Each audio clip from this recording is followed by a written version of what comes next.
All right, I am not in Hawaii. As you can tell from the noise around me, I'm on the East Coast. I'm in Annapolis, Maryland for the weekend. Have some stuff going on in one of my houses.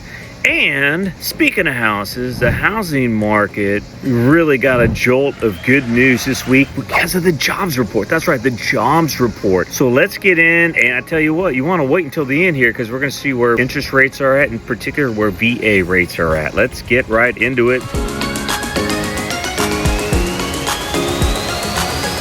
The big three: prices are down, inventory is steady, and rates are down. What are the big news this week? Well, jobs week was the big reason why interest rates came down. And then we also have a national housing emergency, or do we? We'll find out.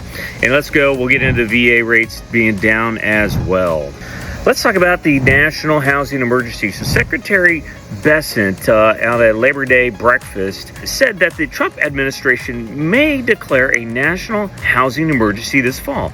So not sure exactly what that means yet, but he was talking about standardizing building codes and zoning codes, decreasing closing costs, decreasing the cost for a credit report would be really nice, and exempting certain building materials from tariffs. So those are just some of the things that he mentioned at the breakfast. One of the things about a declaration gives the president and his administration broader powers to provide price relief to homeowners and to home builders. In addition, the three of the big Democrats, Pelosi, Schumer, and Booker, sent a letter to FHFA Director Pulte, basically telling them to cease doing all of this stuff with regards to hammering the Fed, investigating the Fed, and start concentrating on lowering the cost of housing for Americans, making housing more affordable. And they want him to focus on basically putting more regulations and direction on Fannie Mae and Freddie Mac to prioritize lending for long-term affordability. And they also want to focus on office-to-housing conversions and support more multifamily construction. So those are some of the things that the Democrats are looking and wanting to see FHFA and again Fannie Mae and Freddie Mac want them to do to make housing more affordable. I don't normally talk about the Jolts report or give it its own slide, but this time I am, because we have seen, as you can tell from this chart, you can see a steady drop since May of 22, and that's really when inflation started to peak. And this last month, openings dropped 176,000 to 7.18, just under 7.2 million, which was 219,000 lower than estimates. And here's the other thing: the quit rate remains at 2%, and this is near the lowest level since 2018 when you remove COVID, which means really less people feel confident about quitting and finding a new job, all right, which shows a slowing labor market. So you look at this graph, you can see it's going down, and the expectation is that it will go down. And quite frankly, we are now at the first time where there are more unemployed people than there are job openings. First time in a very, very long time. The first big jobs report that came out this week was the ADP, the private sector employment report, and private sector led off, and it was well below expectations. Only 54,000 new jobs, 75,000 was expected. Pay drops for stayers and stays the same for movers. And the 4.4% annual pay increase for job stayers is the lowest level since June of 2021. And now, one of the other things that came out in this report is that employees are now working 2 hours less per week compared to before the pandemic, which is an indication that employers, all right, the people who pay the checks, are trying to save money. And the BLS jobs report, the Friday report, and the reason why this is coming out late, in addition to me traveling yesterday, showed job growth slowing sharply. Only 22,000 jobs added versus a 75,000 forecast. Additionally, we are now showing, due to revisions, a loss of 13,000 jobs in June, which was the first monthly decline since December of 2020. And we also see unemployment tick higher for the second month in a row. We went from 4.2% to 4.3%. And really, at the highest level that we have seen since early 2022. And, we have a new BLS director now because the last one was fired, and largely because it wasn't because the numbers were higher or lower, it's just that they were wrong.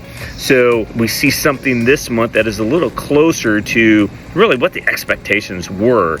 And this, if anything, gives the president and it really gives the Fed the ammunition to go ahead and make that Fed funds rate cut in September, and probably at least 2 more cuts before the end of the year. So we're looking at between a 75 to 100 basis point cut by the end of the year. And let's take a look at VA rates. And I told you last week that if we had a good jobs week, which we did, you would see interest rates for VA go back into the 5 range, and that's where we're at.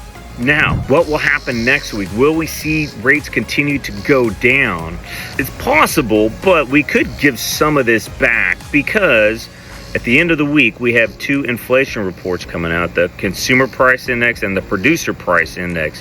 And really the expectation is that while job numbers are going down, inflation is starting to go up. So we may see some give back next week. Not entirely sure, but that could see rates climb back up.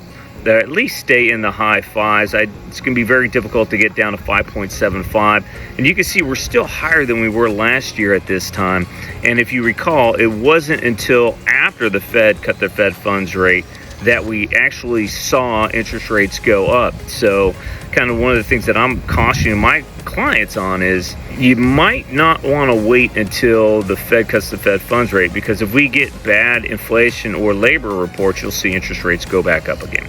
All right, let's get into what this all means for you. Despite all of this good news with interest rates, mortgage apps were down 3% last week for purchases, and they were only up 1% for refis. And I will tell you this, I've had to talk with probably 20 to 30 clients this week who are in the zone to refinance. And the thing that I've been telling them is be patient, but don't be greedy.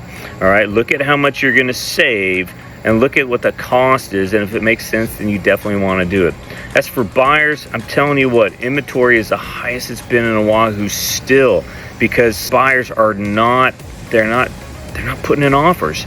I will say this, my September is probably going to be the best month I've had this year, and October is looking pretty solid as well. That's just because, quite frankly, I'm educating my buyers and getting incredible deals using 5-1 arms over maybe a 2-1 buy down. And I tell you, my buyers are getting some massive credits right now to help them buy down their rate.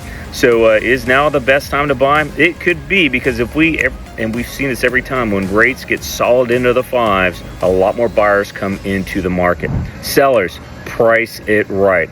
Just had a client go into contract before even went into open house because the home was priced right. And you know what? The sellers weren't greedy. They knew what they were going to get, and they got it. And it was a great price, a great credit. And I have happy clients both on the buy side and on the sell side. All right, that's all I got for you guys this week. Have a great week, and go Navy, beat University Alabama Birmingham. All right, aloha.